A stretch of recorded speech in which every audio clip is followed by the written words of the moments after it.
Close your eyes and let me take you across centuries.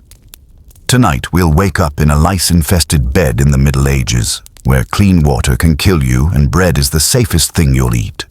We'll ride through icy palace corridors with Catherine the Great, watching her turn a crumbling empire into her stage. We'll descend into the scarlet darkness of an ancient Maya tomb to meet a queen without a name. And finally, we'll rest in the blue house of Frida Kahlo, where pain becomes art that stares back at you. This is the story of survival, ambition, and legacy. So, before we go any further, hit that like button, subscribe, and settle in. Tonight we're going to walk, barefoot, cold and itchy, through a single day in medieval Europe. By the end, you might just want to kiss your central heating and flush toilet goodnight. First, the good news. You're alive. The bad news? So are the fleas. You're lying on a half-rotted straw mattress. If we're being generous, we'll call it a mattress. Stuffed with hay and crawling with bugs. It smells faintly of manure because, surprise, it was part of a barn floor just a few months ago. There's no such thing as pillows or memory foam. And that wool blanket you're wrapped in, it hasn't been washed since last winter. It's so caked with grime it now weighs as much as a small farm animal. A church bell clangs in the distance, the medieval version of an alarm clock. Louder, harsher, and somehow even less merciful. You roll over, and the first thing you see is your home. A one-room wooden hut with no windows, no privacy, and a single open-floor plan that accommodates you, your family, your livestock, and a thriving insect population. The smell hits you next. Imagine a perfume made from stale beer, human sweat, goat, and a mysterious mildew note that your gut tells you is mold. There are no scented candles to cover it up. Even if they existed, the heat would melt them straight into your dirt floor. You stretch and instantly regret it. The air is freezing, your joints ache, and at 22 years old, you're basically middle-aged here. Your spine creaks like the hinges of an ancient church door. Your knees grind like a bag of loose stones.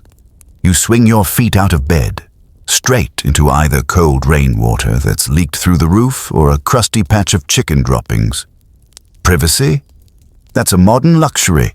Everyone, parents, siblings, maybe a random cousin who never left, wakes up next to you. There are no curtains, no bedrooms, no me time. And you're never truly alone because parasites, rodents, and at least 8 other human beings are always right there with you. And guess what? This is just the start of your day. You shuffle outside because nature calls, and it's not asking politely. But here in 1325, going to the bathroom is part survival challenge, part public spectacle.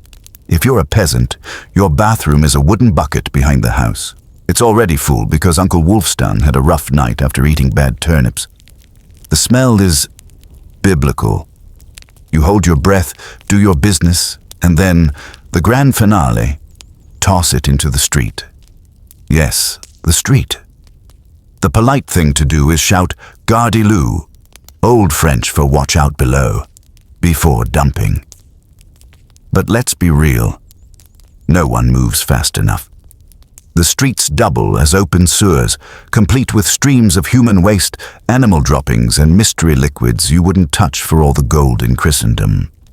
Lucky enough to live in a town with public latrines.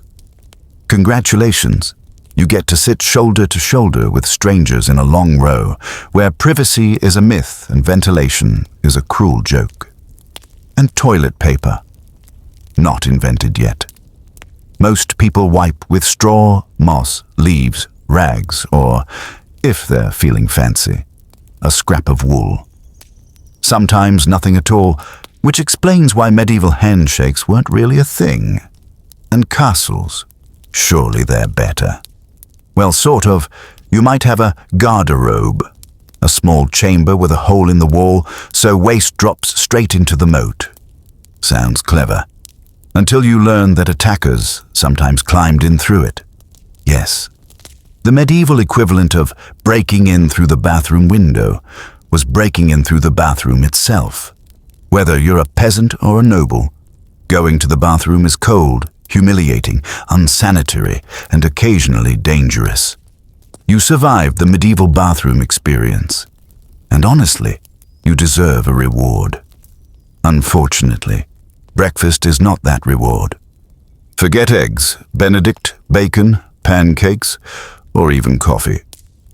You're getting a wooden bowl of something called pottage. Pottage is a thick, gloopy stew made from whatever's lying around. Grains, root vegetables, maybe a bean or two if you're lucky. It's been simmering in the same pot for days, sometimes weeks, with new ingredients dumped in on top of the old. It's not so much a recipe as an ongoing edible experiment. Your bread is worse. It's so hard it could be used as a blunt weapon, made from coarse rye or barley flour, often enriched with sawdust, ground up acorns or other fillers, because wheat is a rich man's fantasy. You don't slice this bread, you attack it. What's to drink? Beer. Yes, beer. At 6 a.m., not because medieval people were party animals, but because the water will literally kill you. This is small beer, low in alcohol, but safe enough not to give you dysentery before noon. Children drink it too. Nobody's happy about it, but at least it won't give you intestinal parasites right away. Meat? Forget it. Unless it's a feast day or you're important enough to be invited to your lord's table. Fresh fruit? Only in season.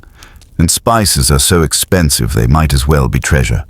So you chew your gritty bread, gulp your weak beer, and try not to think about the rat that might have nibbled your pottage during the night. Breakfast here doesn't energize you. It just happens to you. Let's step back in time, to a world where dawn breaks over muddy streets and life is as harsh as the winter wind. Welcome to the Middle Ages. Breakfast is over. Time to get dressed. Though honestly, your one and only outfit isn't going to improve your day. Your wardrobe. A single garment. Just one. It's a rough wool tunic or a linen shift, worn every day for months, possibly years. Forget seasonal fashion. The only style here is wear it until it falls apart or gives you a fungal infection. Underwear? Optional. And by optional, I mean most people skip it. If you're lucky, you might have a linen undertunic. If not, you're going fully commando beneath scratchy, sweaty wool sewn together by someone who thought seams were more of a suggestion than a rule. Laundry? Don't make me laugh. To wash clothes, you'd have to drag heavy buckets of water from a river or, well, heat them over a fire, scrub the garment with ashes or lye, then hang it outside and hope the sun, which might appear 3 days out of the year, dries it before it starts to rot. So you just don't. Shoes. If you own any, they're thin scraps of untreated leather with the structural integrity of a pancake. Zero arch support. Most people just go barefoot, through mud, dung, sharp rocks, and puddles of questionable liquid. And now, the real fun. Fleas, lice, and bed bugs. Everyone has them. Peasants, nobles, monks, children. No one escapes. Your body is essentially a medieval Airbnb for insects. You'll scratch your armpit with a spoon while chatting with your neighbor. No one will think it's weird. Your scalp is a battlefield of bites. Your skin is raw from scratching. Develop a rash? Too bad. There's no doctor for that. You just live with it, sometimes for half a year, like an uninvited guest who refuses to leave. Now you're dressed in itchy misery. Maybe you think a smile could lighten the mood. Bad idea. In the Middle Ages, smiling is dangerous. Not emotionally, but dentally. There's no toothbrush, no toothpaste, no floss, no mouthwash. Oral hygiene is basically non-existent. The lucky ones might chew on a stick or rinse with vinegar, but mostly your teeth are left to rot. By your mid-20s, your smile looks like it belongs in a horror exhibit. Cavities are rampant. Gums are swollen. Those brown stains? Not coffee. Decay and sugar, while rare, is starting to appear among the rich, which just speeds up the rot. If you get a toothache, there's no root canal. The treatment is pull it out, usually done by the same guy who cuts your hair. A barber surgeon with an iron hook and no anesthesia. And if that tooth infection spreads into your jaw, without antibiotics, congratulations. You just died from a toothache. Bad breath? Everyone has it. Courtship isn't about your smile anyway. It's about how much land and livestock you bring to the table. Teeth throbbing, you head to work. But there's no office, no coffee break, and definitely no promotion. Your job, if you're like 90% of the population, is to not die while working someone else's land. You labor from sunrise to sunset, 6 days a week. Sunday off. Only if you're not harvesting, defending the village from raiders, or praying for your infected toe to stop turning black. Your tools are primitive. A wooden hoe, a rusty sickle, maybe an ox if you're rich enough. Fields are plowed by hand, ditches dug with muscle alone, water hauled in buckets until your spine curves like a question mark. Women. You do all that, plus raising children, cooking, cleaning, feeding animals, and spinning wool, while pretending your husband's lice haven't migrated to you. Kids start helping at age 5. There's no school, no toys, just a miniature rake and a lifetime of manual labor ahead. Not a farmer. Maybe you're a blacksmith, a tanner, or a cooper. Congratulations, you spend your days inhaling smoke, tanning chemicals, or scraping animal hides. Pay is barely survival level. Benefits include regular injuries. Break a bone? Drink some warm beer and keep working. Stop working and you stop eating. As if that wasn't enough, the weather is your worst enemy. In winter, your home is a glorified wooden box with gaps you could throw a chicken through. No insulation, no glass windows. A cloth hangs over the opening, but it's more for modesty than warmth. The hearth fire is nice, until you realize wood is expensive and collecting it without permission can get you executed. Yes, executed. For picking up the wrong stick in the wrong forest. You wrap yourself in your one damp wool tunic, huddle near the embers, and still wake up with your nose frozen. Your feet never warm up. Your fingers are stiff, like small popsicles. Frostbite isn't treated. It's just called bad luck. Summer isn't a relief. Your home turns into an oven, trapping heat with no ventilation. You sweat through layers of clothing you can't remove. Too scandalous. While flies swarm around you, drawn by your unwashed body and that pot of goat stew fermenting in the corner. In the fields, the sun bakes you alive. No sunscreen, no wide-brimmed hat unless you've woven one from straw in desperation. Heat stroke. They just call it taking a bad turn. And through it all, winter or summer, your food is terrible, your clothes itch, and there's always more work waiting. You're sweaty, dirty, and thirsty. Your first instinct is to grab a drink of water. Huge mistake. That pretty, bubbling stream just outside the village. It's not a crystal-clear oasis. It's a medieval roulette wheel of death. Upstream, somebody just dumped a chamber pot into it. And if it's not that, there's a dead pig rotting in the shallows, slowly seasoning the water with plague. This is why everyone drinks beer. Yes, beer. All day. Every day. It's not a party thing, it's survival. Small beer is low alcohol, but the brewing process boils the water, making it safer than drinking from what is essentially a public latrine disguised as a river. Even kids drink it. They're not happy about it, but it's the only thing between them and a 2-day sprint to the grave. If you're wealthy, wine is an option, but it's imported, expensive, and probably not the best idea if you need to be clear-headed before noon. And bathing? Oh, here's the twisted part. People believe bathing is dangerous. They think hot water opens your pores and lets disease seep in. So, congratulations. Having a protective layer of filth is considered healthy. Sure, there are public bathhouses. For a while. But they quickly turn into hotspots for gossip, scandal, and what polite company calls extracurricular activities. Naturally, the church shuts most of them down. Want to bathe at home? Prepare for an epic quest. Haul water from a well, heat it over a fire, pour it into a leaky wooden tub, and pray nobody else used it before you. Or worse, after you. Rainwater barrels. Oh, they're full of mosquito larvae, bird droppings, and algae. Refreshing. Bottom line. In the Middle Ages, water is never just water. It's a gamble. One bad sip, and you're spending your final days curled up in a straw bed, clutching your stomach and wondering why you didn't just stick to beer. So maybe you ignored my advice and drank the water. Or maybe you stubbed your toe on a rock shaped like bad decisions. Now you're sick.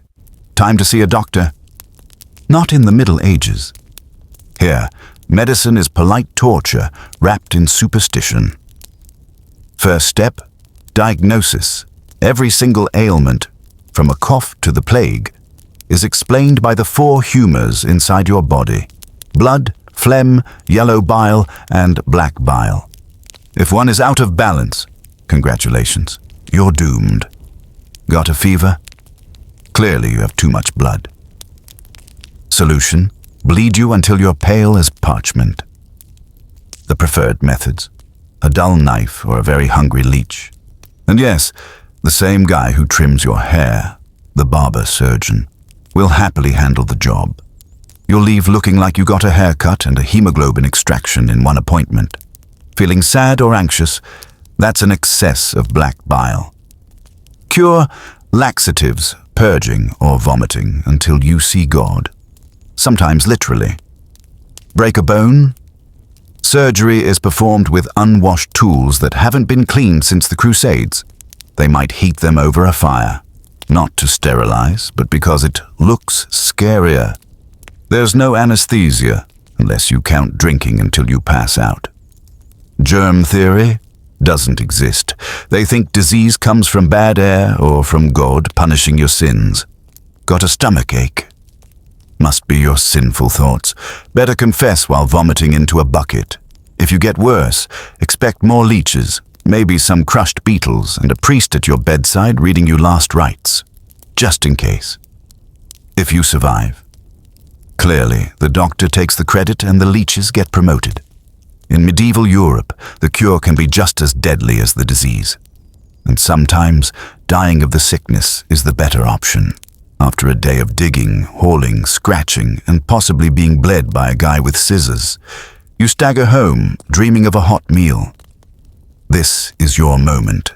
This is the one thing you've been waiting for, and it's about to betray you. Dinner in the Middle Ages is not about flavor. It's about survival. Barely. There's no fridge, no freezer, no best before. Date. Meat, if you even have it, is preserved by salting or smoking, or just by hoping the winter air slows the decay. By the time it reaches your table, it's been hanging for days, covered in flies, and shared by a rat or 2. Bread is the cornerstone of your diet, and even that might kill you. In bad harvest years, bakers stretch the flour with bark, sawdust, or ground-up clay, and rye bread carries a special bonus, ergot, a fungus that causes convulsions, hallucinations, and sometimes death. Congratulations. You're now tripping and dying at the same time. Vegetables.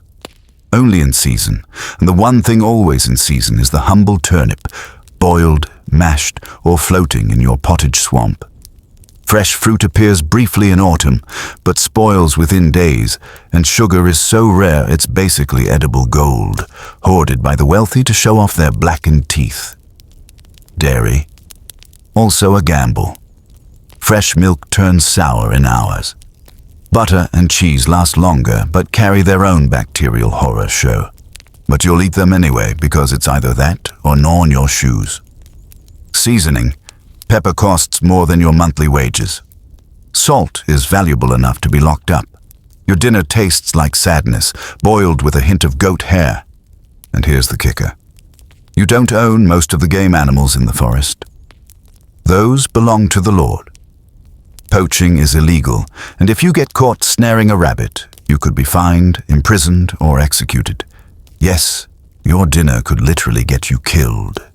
Just when you think the day is winding down, remember, God is watching. And so is the priest, and so is your neighbor Agnes, who will absolutely report you if you skip Mass. Religion in the Middle Ages isn't something you choose to do. It's the operating system your entire life runs on. The church controls your calendar, your laws, your education, if you have any, and every major event from birth to burial. It's your spiritual landlord, and you're always behind on rent. Your day is punctuated by bells from the church tower, morning, noon, and night. Miss a bow. Sin. Eat meat on a Friday. Sin. Have an impure thought about the neighbor's spouse. Double sin. And hell. Described in such vivid detail that you can almost smell the sulfur. Rivers of fire, lakes of boiling blood, demons with pitchforks, all awaiting the unrepentant. You can't even read the Bible yourself. It's written in Latin, a language reserved for monks, clergy, and the occasional noble brat. You depend entirely on the priest to tell you what God thinks. If your harvest fails, the explanation is simple. You didn't pray hard enough. Better kneel longer next time. Tithes are mandatory. 1/10 of everything you own. Wheat, eggs, livestock, all handed over to the church, have nothing to give. Then you're both spiritually and financially bankrupt. Holidays are really holy days, dozens of them, but they're not for fun. They're for fasting, confession, and solemn reminders that joy is suspicious. Question the church? Congratulations, you're a heretic. And heretics are burned, drowned, flogged, or all of the above. So you bow, you chant, you pray, and you hope your soul makes it to heaven. Because in the Middle Ages, God may be merciful, but the church definitely isn't.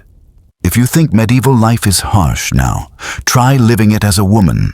You get all the misery of the men, plus childbirth, legal invisibility, and social expectations that you suffer with a smile. From birth, your fate is sealed. Marry young, have children, serve your husband, die exhausted. Education, only if you're born into nobility and sent to a convent. Most girls stop learning as soon as they can churn butter and mend a tunic. Marriage happens early. Betrothed at 12, pregnant by 14 is normal. Love is irrelevant. Marriage is about land, livestock, and alliances. Your opinion doesn't matter. Once married, you are legally your husband's property. Your role is to produce heirs, feed everyone, keep the household running, and never complain. Complain too much, and you risk being labeled a nag, or worse, a witch. Witchcraft accusations come with a free drowning or burning, depending on regional fashion. Childbirth is a death lottery. There's no prenatal care, no sterile tools, no anesthesia. Midwives do their best, but even minor complications can kill both mother and child. Survive? Great. Now you're expected to nurse, cook, clean, and get back to the fields immediately. Unmarried? You're suspicious. Widowed? Vulnerable. Outspoken? Dangerous. Women who defy the mold, perhaps because they know too much about herbs or dare to speak their minds, can find themselves on trial for witchcraft. Even in the church, women's roles are restricted. Nuns live under strict vows, forbidden to speak without permission, and always ranked below male clergy. In short, being a woman in the Middle Ages means enduring, obeying, reproducing, and doing it all silently. And somehow, you're expected to make it look graceful. Forget the idea of knights defending honor and maidens in distress. Violence in the Middle Ages wasn't an exception, it was the default. Law and order was whatever the local lord decided it was that day.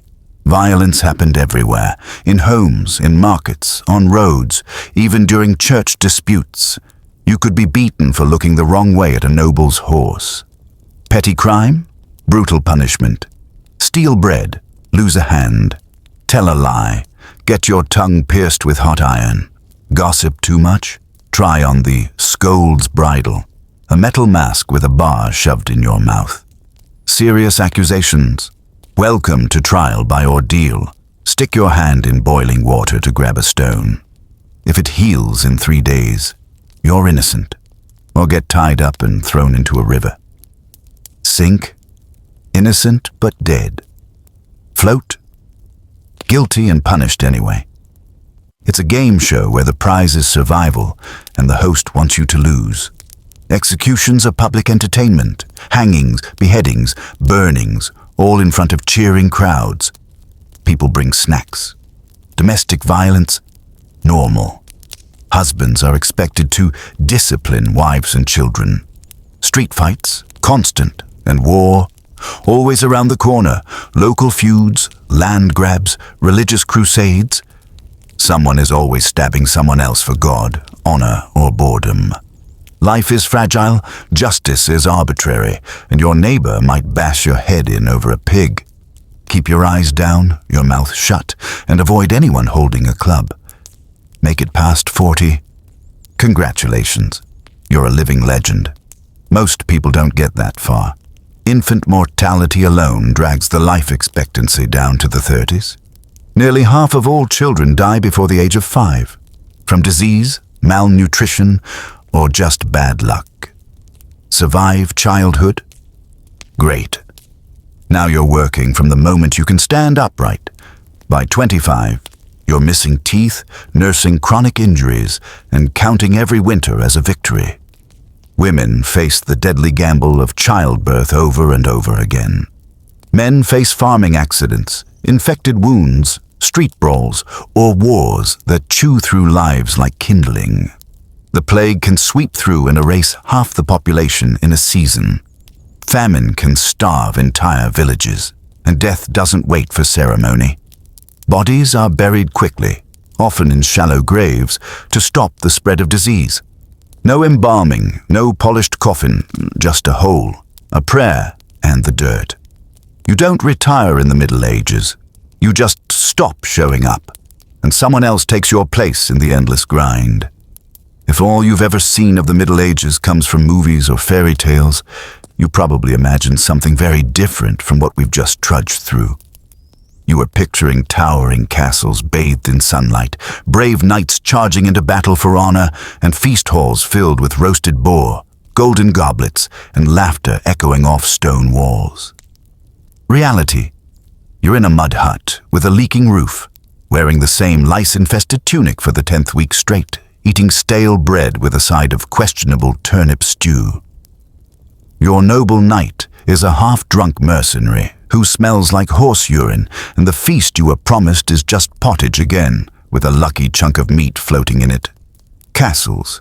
They're damp, cold fortresses built for defense, not comfort. Think drafty corridors, dark chambers, and the constant stink of the moat, which is basically a cesspit with extra steps. The grand halls used mostly for political wrangling, trials, and executions. As for honor and chivalry, these are PR campaigns of the medieval elite. In practice, knights fought for money, land, and influence. Peasants were collateral damage, their villages burned in disputes they had nothing to do with. The romantic Middle Ages you've been sold is a glossy brochure. The real thing was raw, brutal, and short-lived. And if you think you'd thrive there, no, you wouldn't. You'd last about 3 days, tops. As the sun dips below the horizon, you'd think it's time to rest. But night in the Middle Ages isn't peaceful. It's when the danger changes shape. Without streetlights, darkness is absolute. The only glow comes from your fire, if you're lucky enough to have fuel for it. Shadows stretch across the walls, and every sound seems closer, sharper. Outside your door, wolves and wild dogs roam, scavenging for scraps. Thieves and drunkards stagger through the village. If you live near a border, raiders might strike under cover of darkness. Your home offers little protection. Thin wooden walls, a crude latch, and no guarantee your neighbors won't just walk in. So you keep your valuables, what little you have, close, and hope tonight isn't the night someone decides your chicken looks worth stealing. Inside, the air grows colder, the fire dims, and you crawl into your straw mattress again. The fleas are waiting. You pull the rough wool blanket over your head and pray for warmth, for safety, for the chance to see another dawn. And that's one day in the Middle Ages. From the freezing, bug-infested dawn to the pitch-black, dangerous night, every moment is a balancing act between survival and collapse. There are no comfort zones, no safety nets. Life is an unending cycle of work, hunger, prayer, and fear. If you made it to bedtime without injury, illness, or arrest, you've beaten the odds. But tomorrow will be exactly the same. And there's no vacation coming, no retirement, no escape. Just another day of grit, toil, and the constant reminder that the world owes you nothing. So the next time you grumble about your slow Wi-Fi or your slightly underheated latte, remember, you could be out there in 1325, knee-deep in a freezing, lice-infested ditch, eating pottage for the 4th time this week and praying your neighbor doesn't stab you over a pig. The Middle Ages weren't a golden age. They were a test, one most of us wouldn't pass. And in that sense, maybe the greatest miracle of the medieval world is that humanity made it through it all. But the thing about history, it never sits still. The centuries kept turning, the mud huts became manners, the feasts became political tools, and the players on the stage grew far more ambitious. By the time the Renaissance rolled in, the world had new rules, new powers, and new obsessions. And among those players was one woman who didn't just survive the political game. She mastered it so completely that she rewrote the script for what power could look like. Her name? Catherine. Her title? The Great. And if you thought the Middle Ages were brutal, wait until you see what she did. All right, lights down, blankets up. We're gliding out of muddy medieval lanes and into the echoing corridors of empire. New century, new stakes, same fragile humans chasing power, love, and a little immortality. Before she was the Great, she was simply Sophie Friederike August von Anhalt-Zerbst.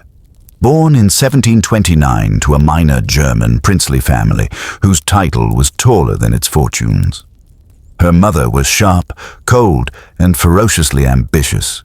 Her father, a Prussian officer, more distant than domineering. Between them, Sophie learned two crucial arts: how to read a room without being noticed, and how to smile while storing everything for later. She devoured books, languages, and conversations meant for adults. Where other girls practiced curtsies, Sophie practiced patience. She understood, even as a child, that the world was an elaborate chessboard and that she'd only be allowed to play if she first became the piece everyone underestimated. Meanwhile, far to the northeast, Empress Elizabeth of Russia needed a bride for her awkward, moody heir. Grand Duke Peter, more enthralled by toy soldiers than statecraft. Russia cast its net across Europe and hauled up Sophie, sufficiently noble, strategically foreign, pliable on paper.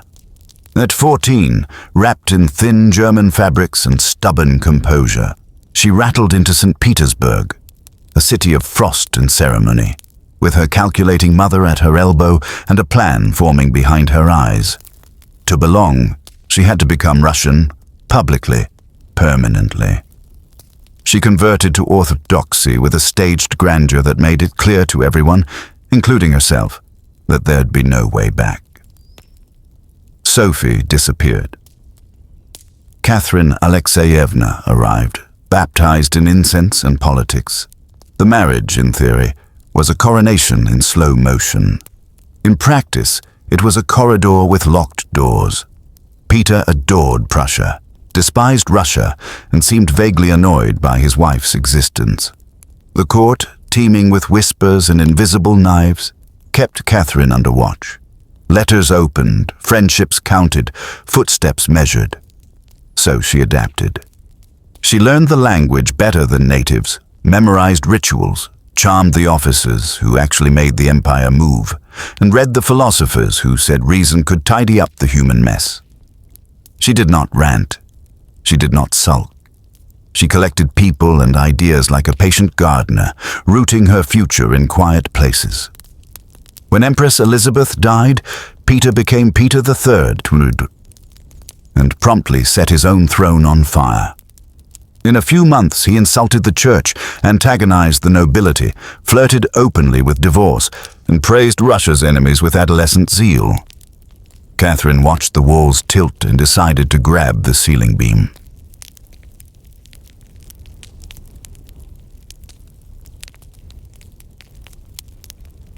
One July morning in 1762, while Peter vacationed himself into irrelevance, Catherine rode to the barracks in uniform, took the oath of the Imperial Guard, and let the city see what it wanted. A sovereign who looked like order. The troops sided with her. The church blessed her. The nobility exhaled.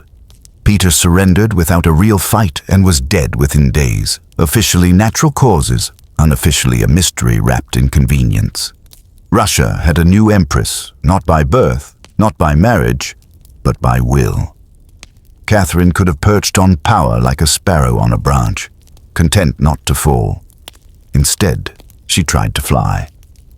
She corresponded with Voltaire, bought Diderot's library when money outpaced ideals, and filled her nights with legal texts and notes, scrawled in a hand that always moved faster than fear. She convened a commission to modernize Russia's legal code and wrote her own nakaz, the instruction, a manifesto that dared to say torture was barbaric and law should be rational. For a land stitched together by force that sounded like a lullaby sung to a bear, beautiful, dangerous, likely to be ignored if sung too loudly. Catherine learned to pitch her voice. She founded schools, encouraged printing, opened doors to inoculation against smallpox, and, with the next breath, reassured the nobles their grip on serfs would not slip. Enlightenment in the salon, iron in the countryside. It wasn't hypocrisy.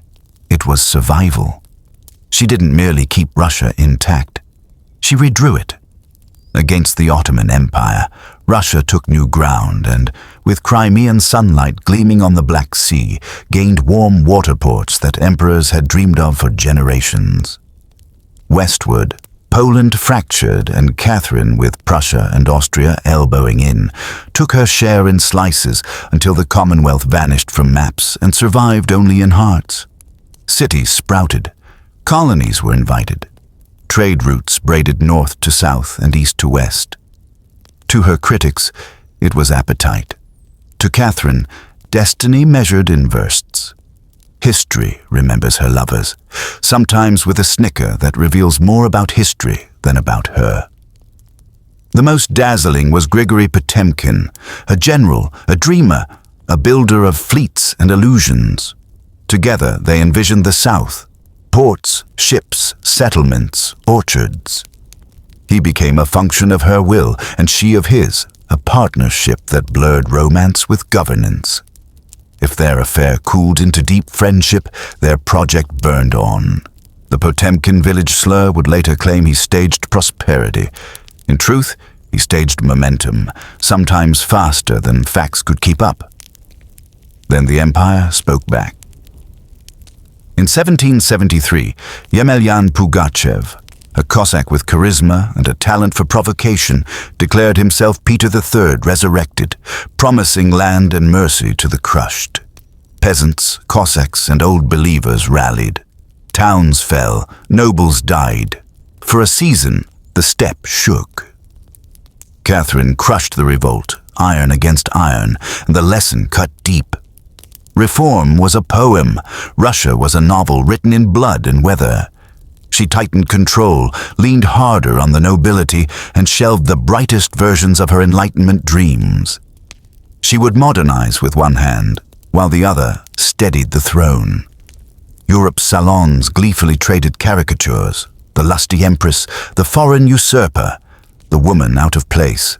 She didn't apologize. Lovers came and went with pensions and titles if they behaved, and exits if they didn't. She separated state from sentiment with an efficiency many kings never mastered.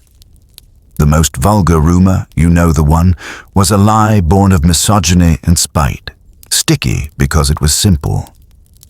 Governance is not simple. Catherine's was a long equation with too many variables, solved daily by someone who refused to be reduced. She ruled for more than 3 decades, longer than any woman in Russian history. Museums blossomed. The Hermitage began as her private collection. Education widened. The army stayed obedient. The court glittered and schemed. She fretted over her son Paul, loved and feared Potemkin in equal measure, and wrote until ink felt like oxygen. When she died in 1796, Russia was larger, richer, and, for better and worse, unmistakably hers. Was she a liberator who compromised, or an autocrat who read pretty books? Yes, that's the truth that sticks.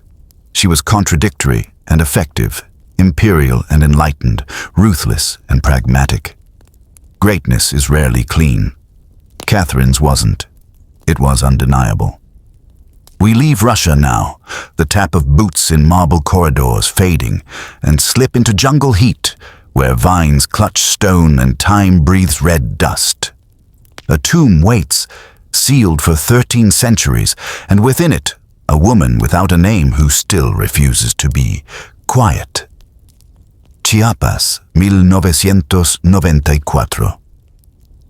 Archaeologists move through the Maya city of Palenque like librarians in a burned-down archive, piecing sense from ash and echoes.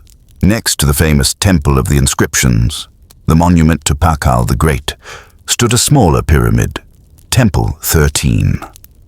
Modest, unassuming. Inside, a sealed chamber, untouched. They opened the sarcophagus, and the air lifted in a red sigh.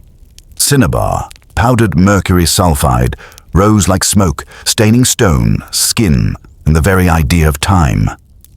In that crimson sea lay the skeleton of a woman. No inscription carved her name, but the grave spoke fluently. Jade ornaments, shell, obsidian blades, bone pins. Royalty, not rumor. Priestess, queen, or both.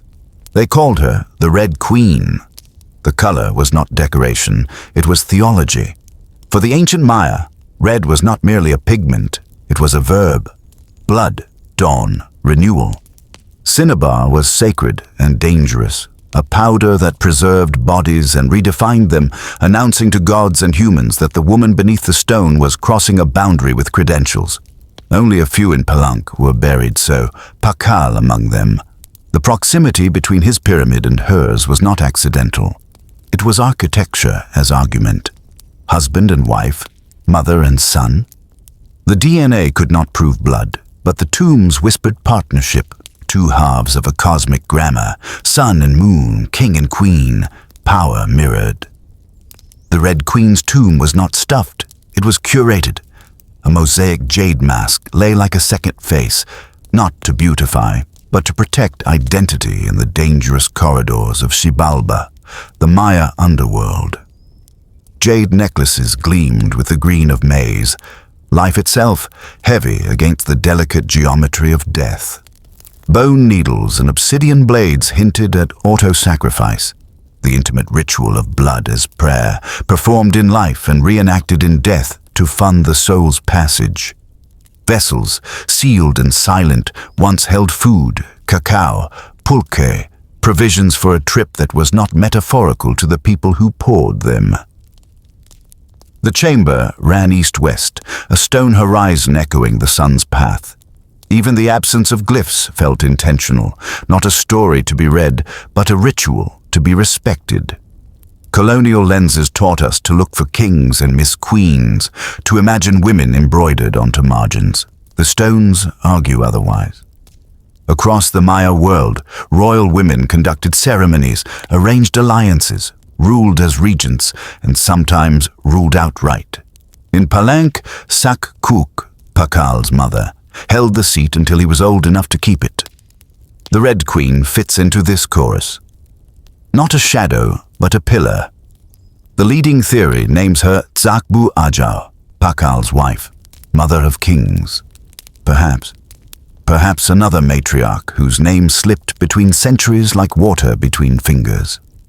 The uncertainty does not weaken her. It enlarges her. She stands for more than a single biography. She stands for a system of power where women were nodes, not footnotes. Walk the temple steps at dawn and the jungle sings around you. Somewhere below, a woman sleeps in red, her jade smile unbroken by the centuries. We do not know her name. We know her rank. We know her ritual. We know that in a world where death was a road, she had a map. And now, from a queen whose voice is color to an artist whose voice is pain painted into light. Coyoacán, blue walls and bright light. July 6th, 1907, Magdalena Carmen Frida Kahlo y Calderón takes her first breath in a house that will end as a museum and, in between, serve as a battlefield, sanctuary, stage, and mirror. Her father, a German-Hungarian photographer with a precise eye. Her mother, devout and formidable. Frida is the spark in a room that does not ask for sparks. Polio at 6 carves a difference into her body, narrowing one leg but expanding her defiance. She reads fiercely, argues joyously, and aims at medicine, not for money, but for mastery. September 17th, 1925.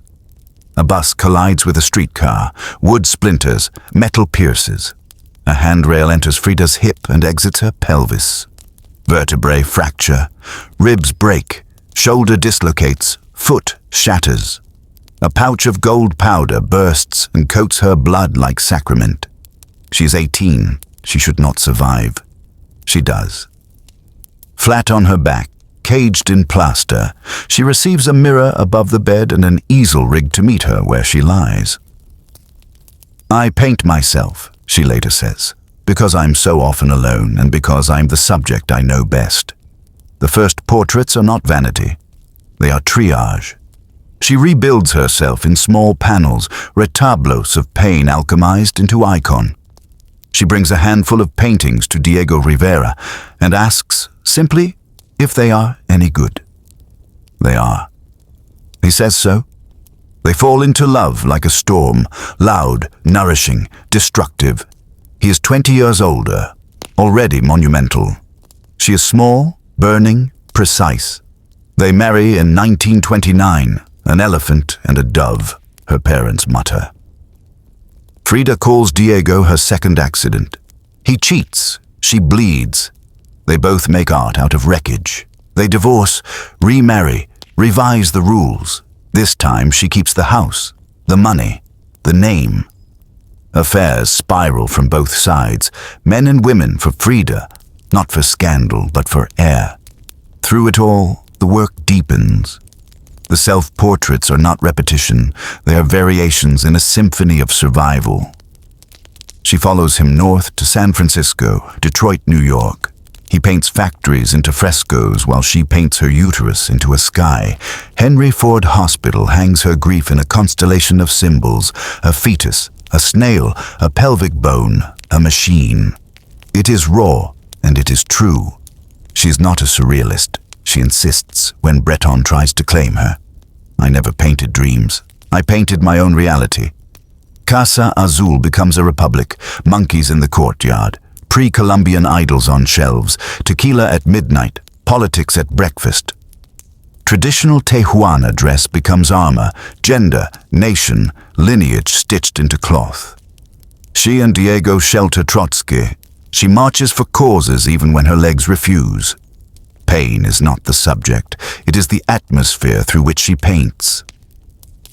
The two Fridas sit side by side, European lace and indigenous dress, one heart ripped open, the other holding steady. The broken column, her body split, a Doric spine replacing bone, nails blooming like stars. She looks outward from each painting, unflinching, daring you to look away first. Surgeries multiply, infections stalk, casts encase her like temporary coffins. Still she paints, propped in bed, brush trembling, will unshaken. 1953, her first solo show in Mexico. Doctors say she cannot attend. She arrives in an ambulance, lies in a bed set up in the gallery, drinks with guests, laughs too loudly, breathes too fiercely. The room rearranges itself around her, as it always has. Her last works lace politics to hope, a Marxist guardian holding her up, and fruit that refuses to stop being joyous. Watermelons carved with Viva la Vida. Life, even when life hurts. July 13th, 1954. Frida dies at 47. Officially a pulmonary embolism, unofficially a body finally entitled to rest. The funeral drapes her coffin with a red flag. Diego unravels. The world, slow at first, then all at once, realizes she did not ask permission to become a symbol and became one anyway. Feminist icon, queer icon, disability icon, labels try to catch her, and she keeps moving. Her face, flowers, unibrow, direct gaze, is everywhere now.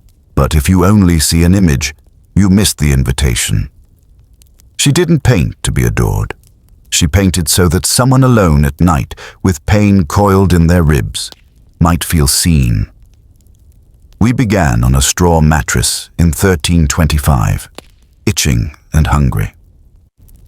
We stood at a palace window while a woman weighed benevolence against stability and chose both unevenly. We descended a stone stair into a red chamber where a queen waited without a name. We lay back in a blue house while an artist turned agony into color. Different centuries, same pulse. People pushing against what's handed to them, mud, dynasty, ritual, injury, and making something that lasts longer than pain. Now breathe. Let the lights fade. Maybe pour a glass of water, clean, invisible miracle, and feel the soft tyranny of your mattress as it forgives your spine.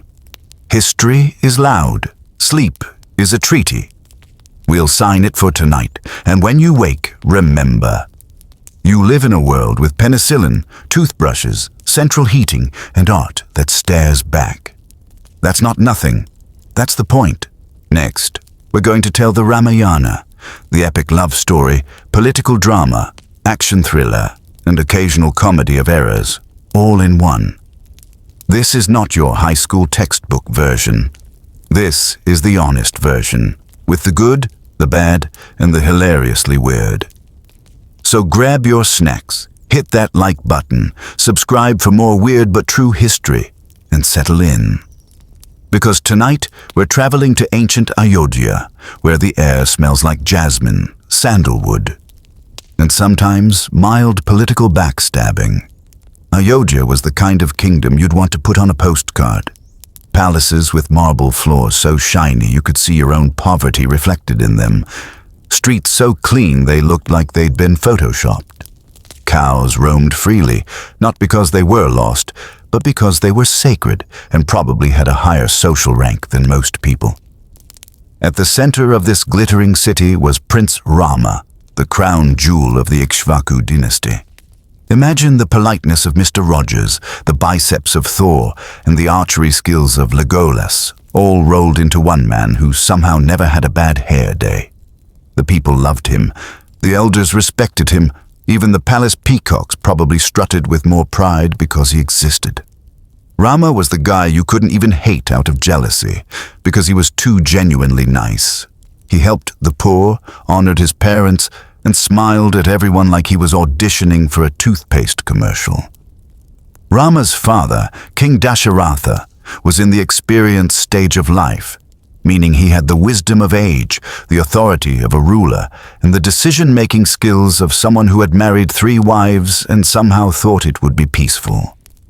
These three queens, Kausalya, Sumitra, and Kaikeyi, kept the palace lively.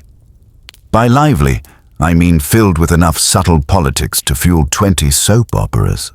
For years, Ayodhya was stable, prosperous, and drama-free, which of course meant something awful was about to happen, because peace in an epic is like the quiet in a horror movie. You just know the monster is coming. Life in Ayodhya was going smooth, too smooth, which in epic storytelling logic is basically the universe saying, let's spice things up. Enter Queen Kaikeyi, the youngest and most unpredictable of King Dasharatha's 3 wives. Kaikeyi was beautiful, charming, and had the uncanny ability to go from best stepmom ever to master political strategist in under the time it takes to pour a cup of chai. Years earlier, she had saved the king's life during a battle. In gratitude, Dasharatha had promised her 2 boons, any wishes, no expiry date, like a cosmic gift card. Kaikeyi had kept those boons tucked away, never using them. Until now. One night, Kaikeyi was in her chambers, chatting with her maid Manthara. Now, Manthara wasn't your average servant. She was the palace's unofficial gossip engine. If the palace walls had ears, it was because Manthara was whispering into them. Manthara had noticed the city buzzing with preparations for Rama's coronation. "Your Majesty," she said, with the kind of fake concern that should come with background ominous music, "aren't you worried? Once Rama becomes king, you and your son Bharata will be, let's say, less important." Kaikeyi frowned. "Rama loves Bharata like his own brother. There's no problem." But Manthara kept going. "Love is nice. Power is nicer. When has a co-ruler situation ever worked out? What if you end up living in the palace basement? What if Bharata gets a job as, I don't know, the Minister of Goat Traffic Control?" That last one didn't even make sense, but Kaikeyi's imagination had already gone into overdrive. By the time Manthara finished her speech, Kaikeyi was pacing the floor like a chess player planning her final move. The boons. Of course, she could use the boons. That night she went to Dasharatha, who was overjoyed and a little tipsy from the coronation celebrations. She reminded him of the 2 boons. The king, still in party mode, said, "Anything, my queen. Ask and it shall be yours." Mistake. Big mistake. Her first wish, Bharata will be crowned king instead of Rama. Her second wish, Rama must be exiled to the forest for 14 years. Dasharatha froze. This was not the request of a woman asking for jewelry or a holiday. This was political dynamite. He tried to bargain, plead, and even cried, not a good look for a king in full regalia. But a promise was a promise, and in royal honor code, breaking it was worse than death. When Rama heard the news, he didn't rage or sulk. He smiled calmly, because of course he did, and said, "If this is Father's word, I obey. That's Rama for you, the only man in history who could get exiled and still thank you for the opportunity." The morning of the exile was quiet. No parades, no music, just a whole city holding its breath. Rama stepped out in simple forest clothes, no jewels, no crown, looking like he'd just signed up for the most extreme camping trip ever. Sita, his wife, refused to stay behind. "Your place is my place," she said, in the kind of determined tone that meant she was definitely not staying home to eat grapes and nap in silk sheets. Lakshmana, Rama's fiercely loyal younger brother, also insisted on joining, partly out of devotion and partly because palace life without Rama sounded boring. The 3 of them left Ayodhya, walking away from marble halls into the wild unknown. And let's be clear, this wasn't forest like in nature documentaries with peaceful deer and soft sunlight. This was ancient Indian jungle, snakes that could swallow goats whole, tigers that thought you were lunch, and mosquitoes that considered human blood their artisanal drink of choice. They built a simple hut, hunted for food, and gathered fruit. Rama's archery kept them fed. Lakshmana's watchfulness kept them safe, and Sita, well, Sita turned that hut into something resembling a home. For a while, life was manageable. But because no epic hero gets to live quietly for long, trouble soon arrived in the form of Shurpanakha, a demoness with a crush and a temper. Shurpanakha wasn't exactly subtle. She strolled up, took one look at Rama, and decided she wanted him. Right there, on the spot. She introduced herself with a kind of confidence only seen in reality TV contestants and Instagram DMs at 2 a.m. "Marry me," she said to Rama. Rama, being polite, explained that he was married. So she turned to Lakshmana. Same offer, same result. Rejection is never fun, but Shurpanakha took it really badly. She lunged at Sita, maybe thinking, if I remove the wife, the husband's available. Big mistake. Lakshmana, faster than a YouTuber deleting a bad tweet, drew his sword and sliced off her nose. Clean cut. Gone. Shurpanakha's scream echoed through the forest. She ran, clutching her face, swearing revenge. She didn't just run anywhere. She went straight to her brother, Ravana, king of Lanka, and that, boss, is where the next big storm starts brewing.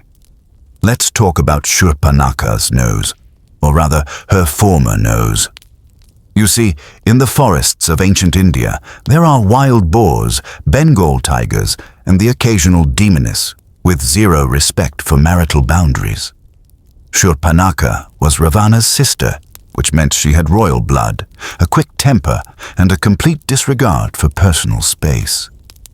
She wasn't unattractive in her own demon way, but her flirting style was aggressive. If Romeo whispered sweet nothings, Shurpanakha's approach was more like kicking down the balcony door and saying, "You, me." Now, when she stumbled upon Rama's hut, she instantly locked on to him like a heat-seeking missile. First impression, tall, handsome, heroic. "I'll take two, please." "Marry me," she told Rama. No small talk, no coy glances, straight to the point. Rama, the model of politeness, replied, "I'm flattered, but I'm already married to Sita." This did not compute. Shurpanakha turned to Lakshmana, the backup option. "Fine. You then." Lakshmana's answer. A polite but firm nope. And that's when Shurpanakha's brain went full soap opera villain. She thought, if I remove Sita from the equation, my problem is solved. Her version of problem solving involved charging at Sita with claws out. Bad move. Lakshmana reacted instantly. He didn't kill her, because, let's face it, murder over a bad pickup attempt is overkill, but he did grab his sword and give her what history now calls the world's worst rhinoplasty. One swipe. Schlink. Her nose hit the forest floor like a dropped fruit. The scream that followed could have woken the dead. Birds took off, monkeys scattered. Somewhere, a snake rethought its life choices. Shurpanakha stumbled back, blood streaming, clutching her face.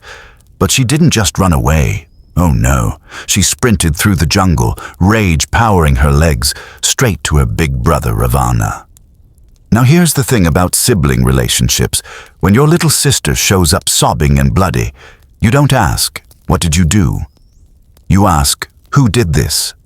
And if you're Ravana, king of Lanka, conqueror of worlds, possessor of 10 heads and 20 arms, that question comes with the unspoken promise of somebody's going to die.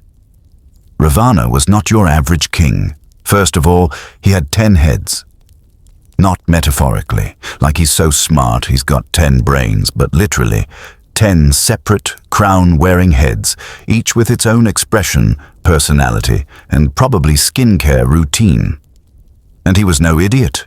He was a scholar, a warrior, and a musician who could play the veena better than most people can open a bag of chips. But he was also an ego-driven powerhouse who thought respect and fear were basically the same thing. So when Shurpanakha stumbled into his throne room, wailing about how some forest-dwelling humans had humiliated her, and this part she made extra dramatic, chopped off her nose, Ravana's 10 heads didn't just listen. They bristled. Who? Head number 1 demanded. Where? Head number 2 barked. Why? Head number 3 mused philosophically. Heads number 4 through number 10 mostly muttered threats and death plans. Then Shurpanaka added the detail she knew would hook him. Sita. According to her, Sita was so beautiful she made the moon look like a burned-out lantern. So graceful she could shame the goddess of wealth herself. And, most importantly to Ravana, married to the man who dared hurt his sister. It was the perfect storm, revenge and desire wrapped in one convenient package. Ravana's mind was made up. He wouldn't just punish Rama, he'd take Sita for himself. Not just as a prize, but as a way to prove that nobody messed with the king of Lanka and lived happily ever after. But first, he needed a plan. Because you don't just stroll into the Dandaka forest, knock on Rama's hut door and say, "Hey, I'm here to steal your wife." That's not good villain etiquette. Enter Marisha, Ravana's uncle and part-time shapeshifter. Ravana summoned him with all 10 heads nodding in unison. "I need you to help me abduct a woman," Ravana said bluntly. Marisha, who had survived enough adventures to know how Rama rolled, replied, "No, absolutely not. Do you want to die?" But Ravana was persuasive. By persuasive, I mean he reminded Marisha that saying no to the king of Lanka could lead to, well, not having a head anymore. So Marisha agreed, albeit reluctantly.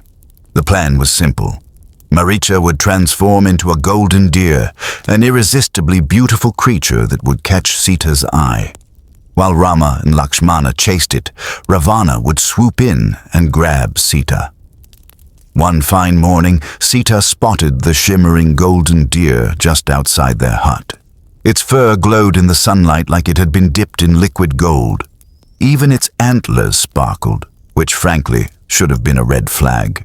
Nature doesn't do glitter. Sita gasped.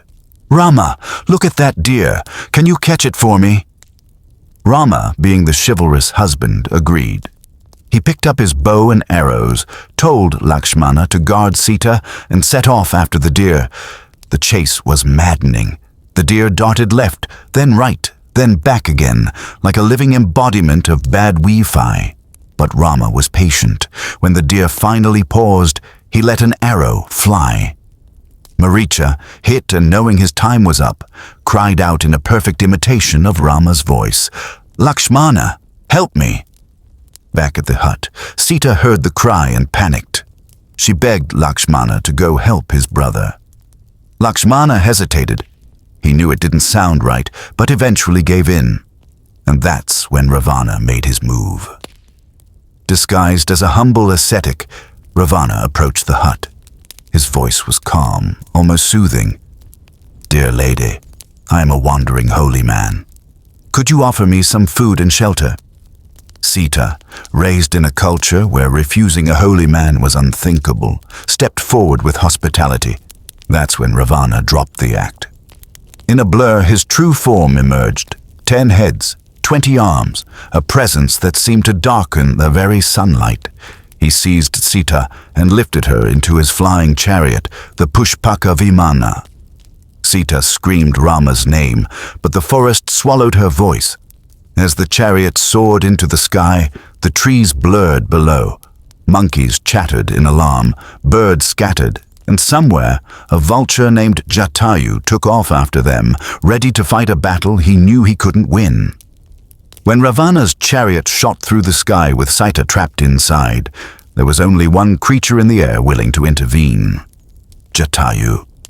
Now, Jatayu wasn't just any bird. He was a massive vulture, old enough to remember when mountains still had wings. Long story, don't ask.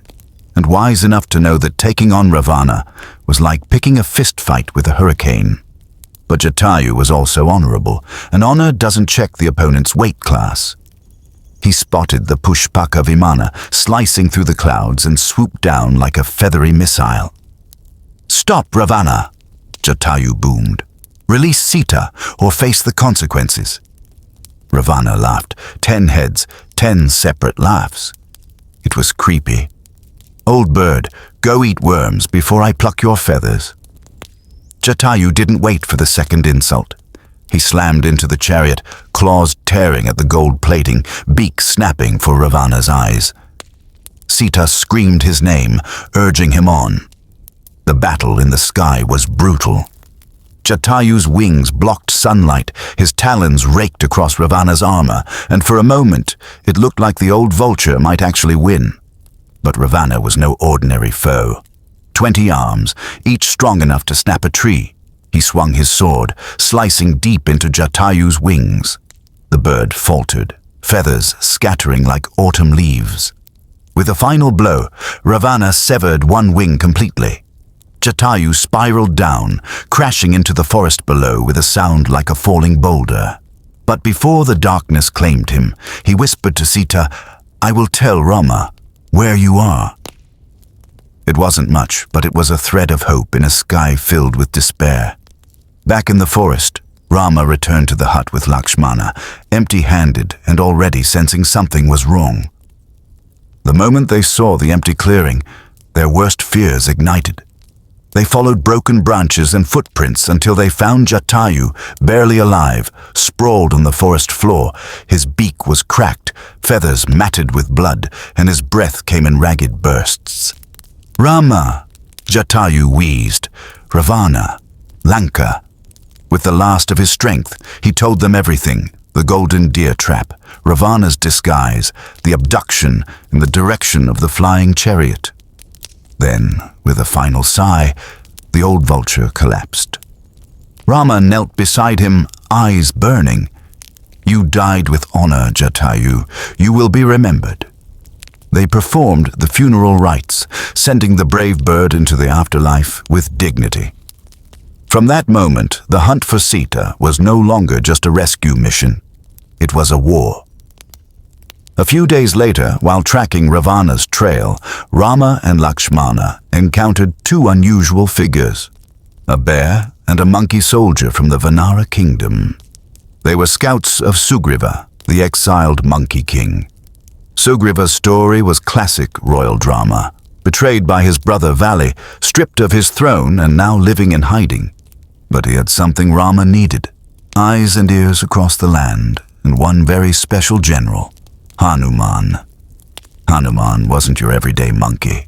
He was the son of the wind god, could leap across oceans, change his size at will, and was so strong he could probably bench press a mountain if it wasn't nailed down.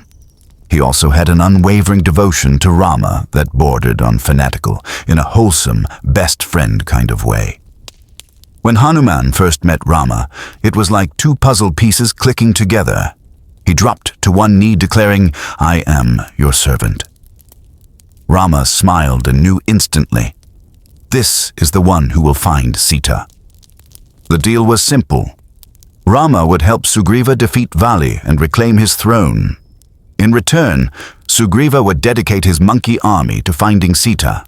The duel between Sugriva and Vali was the stuff of barroom legends. Two brothers, both absurdly strong, fighting with the speed of a hurricane and the volume of an angry stadium crowd. Rama stood hidden, waiting for the moment to shoot his arrow. One precise shot later, Vali lay defeated and Sugriva's crown was back where it belonged. True to his word, Sugriva sent search parties in all directions. Hanuman, along with his comrades Angada and Jambavan, was assigned to the southern route towards the sea, towards Lanka. The search led them to the southern tip of India, where the vast ocean stretched endlessly before them. On the far side, invisible through the haze, was Lanka, Ravana's island fortress. The monkeys hesitated. "It's too far," one said. "We'll drown," another muttered. But Hanuman, he just smiled. "Step aside." Channeling the power of his divine heritage, Hanuman began to grow. His body stretched, muscles swelling, shadow covering the entire beach. The ground trembled beneath his feet. When he was tall enough to make trees look like grass, he crouched, focused, and leapt. The air whistled past his ears as he soared higher and farther than any creature had before. Below him, the ocean churned. birds scattered in confusion. Even the gods looked down from the heavens, impressed.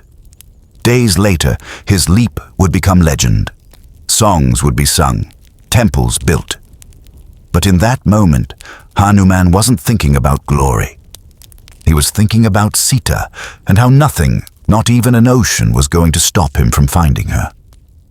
Hanuman hit Lanka like a silent missile, if missiles wore nothing but a loincloth and carried enough devotion in their heart to power a small sun.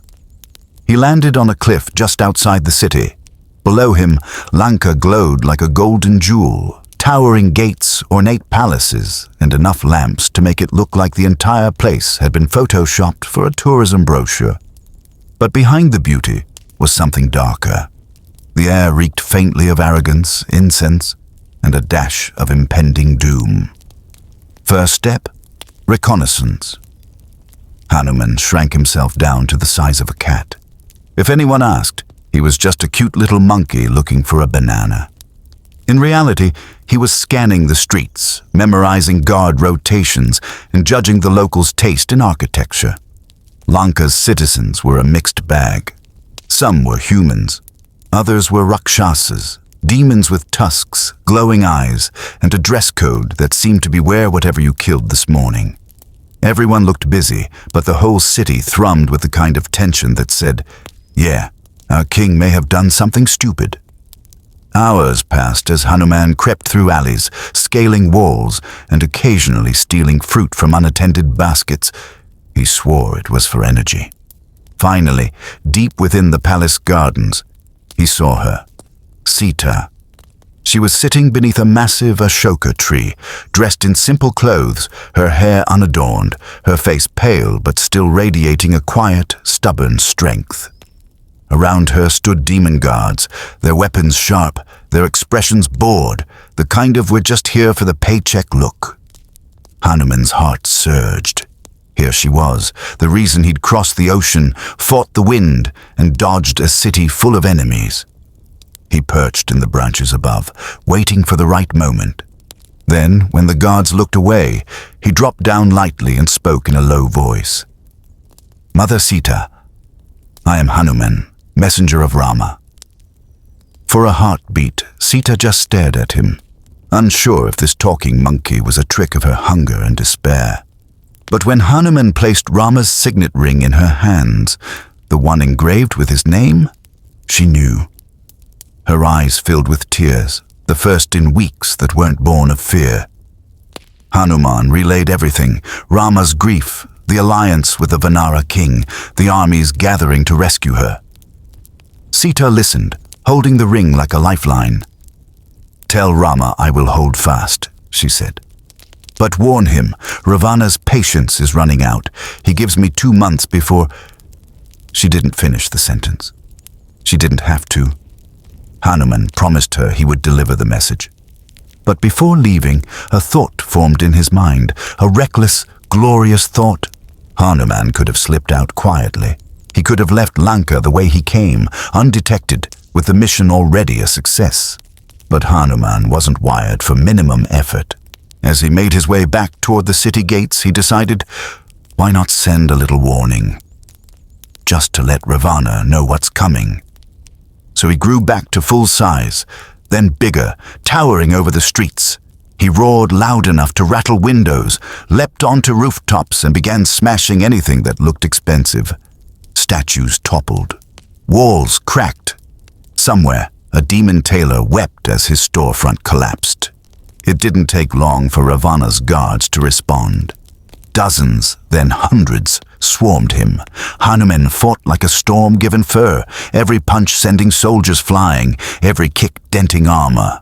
But eventually, sheer numbers and enchanted weapons brought him down. Bound in chains the size of tree trunks, Hanuman was dragged to Ravana's throne room. The king of Lanka sat on a seat of gold, every one of his 10 heads glaring down. "Who are you, monkey, to cause such destruction in my city?" Hanuman grinned.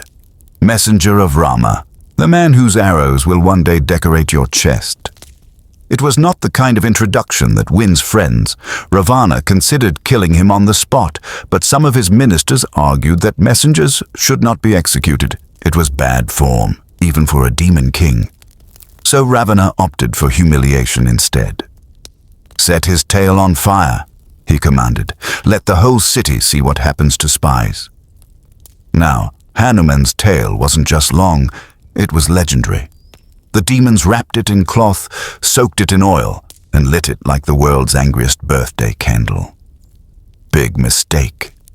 Hanuman, ignoring the flames licking at him, leapt into the air and began bounding across the rooftops. Everywhere he went, the burning tail brushed against wood, cloth, banners, and soon the city itself caught fire. Houses blazed, towers roared with flame, demons scrambled to douse the inferno, shouting into panic. From above, the sight was apocalyptic, a golden city swallowed by orange and red. When enough of Lanka was ablaze to send a message, Hanuman finally leapt back to the cliff, plunged his tail into the sea, and watched the steam rise. Before leaving, he returned briefly to Sita's grove, calling from the trees, "Hold on. Rama is coming." Then he launched himself back into the sky, crossing the ocean in great bounds, the burning image of Lanka still fresh in his mind. When he landed on the shores of the Vanara kingdom, the monkeys swarmed him, cheering. Rama listened quietly as Hanuman relayed Sita's words, his jaw set. The time for searching was over. The time for war had come. War plans in the Vanara camp looked less like a general's strategy and more like a very intense group project. Rama stood at the center, bow in hand, eyes locked on the horizon where Lanka lay, an island fortress ringed by cliffs and guarded by an ocean that seemed to be personally offended at the idea of letting anyone cross. The Vanara generals surrounded him, Hanuman still smelling faintly of smoke, Jambavan, the wise old bear, and Gada, the prince with too much energy. The question hung in the air like a heavy fruit. How do we get across? Option 1. Boats. Problem, not enough wood. Option 2. Swim. Problem, ocean currents, sea monsters, drowning. Option 3. Call the ocean god and ask politely. So Rama did the unthinkable. He sat in meditation on the shore for 3 whole days, asking the ocean to give them safe passage.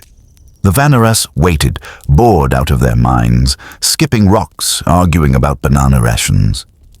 By day 3, Rama's patience snapped like an overripe mango. He stood, strung his bow, and aimed an arrow at the ocean. The air went tense. Everyone backed up. 1 fiery missile later, the ocean literally started boiling. Out of the waves rose the ocean god, looking both apologetic and terrified. Sorry about the delay," he stammered. "You can build a bridge. I'll make sure it floats."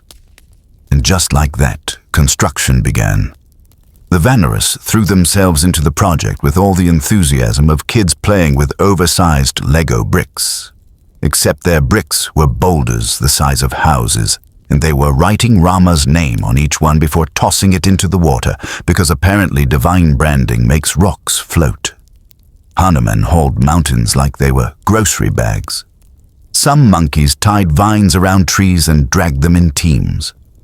Jambavan directed traffic, making sure nobody accidentally brained anyone with a misthrown rock. Day by day, the bridge grew, a colossal causeway stretching over the waves, connecting mainland India to the shores of Lanka. Fishermen in nearby villages watched in stunned silence as the impossible unfolded before their eyes. By the 12th day, the bridge stood complete, sturdy, wide enough for an army, and, according to some monkeys, kinda aesthetically pleasing. Marching across the bridge was a sight to burn itself into history. The Vanara army, tens of thousands strong, moved in waves, banners snapping in the wind, war drums booming.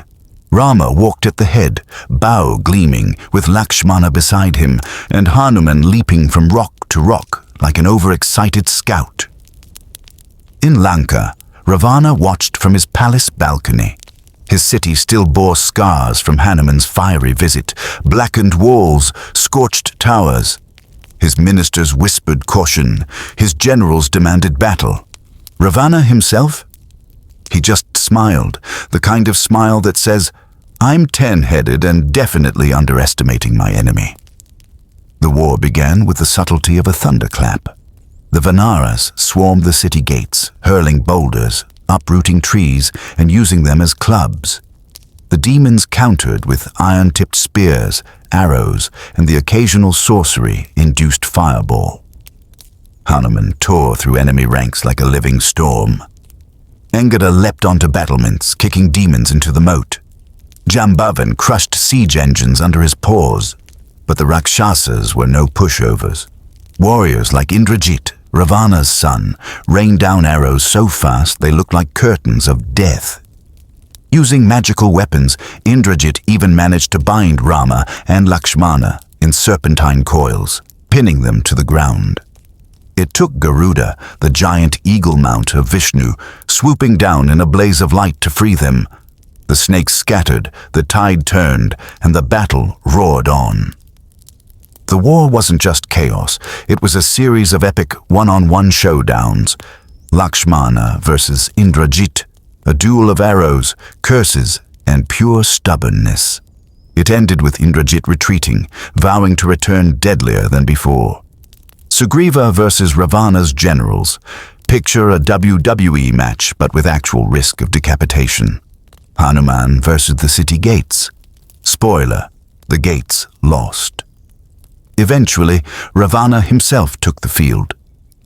Decked in armor black as night, 10 faces snarling, he cut a path through the Vanaras like a hurricane through palm trees.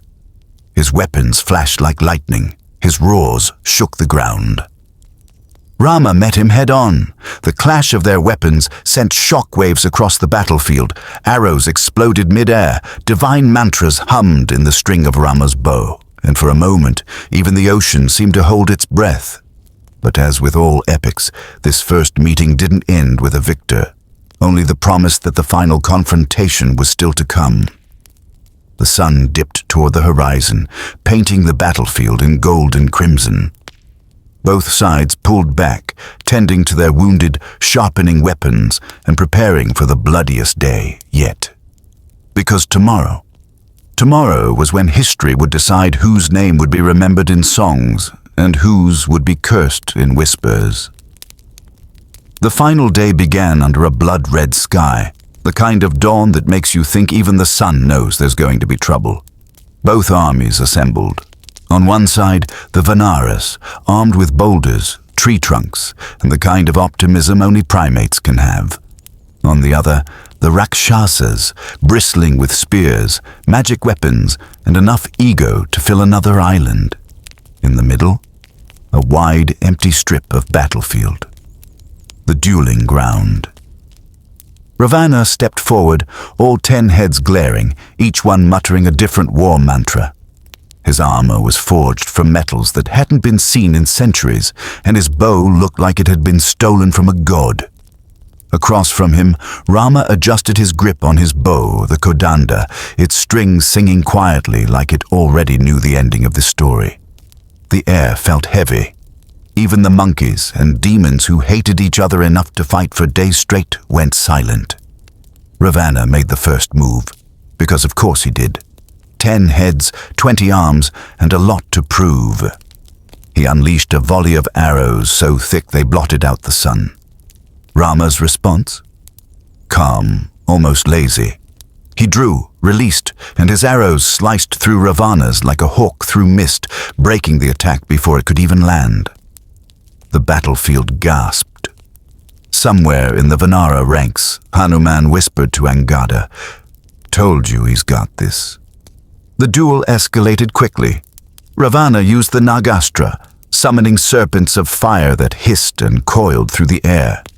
Rama countered with the Garudastra, releasing eagle-shaped arrows that devoured the snakes mid-flight.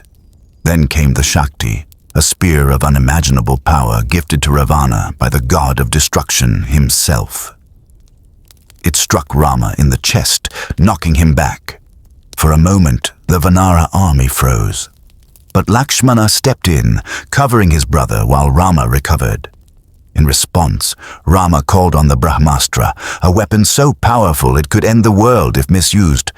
But he held back, not wanting to destroy Lanka itself, only the evil ruling it. Hours passed. Ravana fought like a storm that refused to burn out. Every head, every arm, every movement screamed defiance. But then, a memory from Vibhishana, Ravana's own brother, now allied with Rama, came back. He cannot be killed by ordinary means. Aim for his heart. The nectar of immortality rests there. With that, Rama shifted. His stance tightened. His bowstring sang louder. One last arrow, blessed by the gods, drawn with every ounce of strength, aimed not at one of the 10 heads, but directly at the chest. The arrow flew. Time slowed. Even the wind held its breath. It struck. A shockwave rippled through the battlefield. Ravana staggered, all 10 heads roaring in unison. For a moment, it seemed he might still stand. Then, like a great tree finally giving way, he fell. The earth shook. The war was over. The silence after battle is strange. It's not peace, not yet, but an empty space where war used to be. The Vanaras cheered, but Rama's focus was on Sita. She was brought before him, still radiant despite months of captivity. But here's the twist. Rama didn't just run to her. He said, "Sita, you are free, but the world must know you are pure." So she walked into a fire. Literally. Flames roared around her, but they did not burn her. She emerged untouched, the gods themselves proclaiming her innocence. Rama welcomed her back, and for a moment it seemed like the perfect ending. Before leaving Lanka, Rama turned to the Vanaras. He thanked Sugriva, embraced Hanuman, and promised that their names would live forever in song. Hanuman simply bowed and said, "I only did what was my duty." The bridge they had built carried them home. Villages lined the road, throwing flowers, singing praises. Back in Ayodhya, Rama was crowned king. The city celebrated for days, the air thick with music, incense, and the smell of feasts that could feed an army. And yes, Hanuman definitely overate. But the Ramayana's lesson isn't just about victory. It's about the journey, about loyalty, sacrifice, and knowing when to burn a city just to send a message. Looking at you, Hanuman. From a jungle exile to a bridge of floating stones, from a monkey's leap across the ocean to the fall of a demon king. The Ramayana isn't just a story. It's proof that courage, loyalty, and a touch of divine madness can change the world. So, before you sleep tonight, remember, even the biggest battles can be won, one arrow or one leap at a time. If you enjoyed this journey through ancient legends, hit that like button, subscribe, and ring the bell. We've got more epic tales waiting, and trust me, you don't want to miss the next one.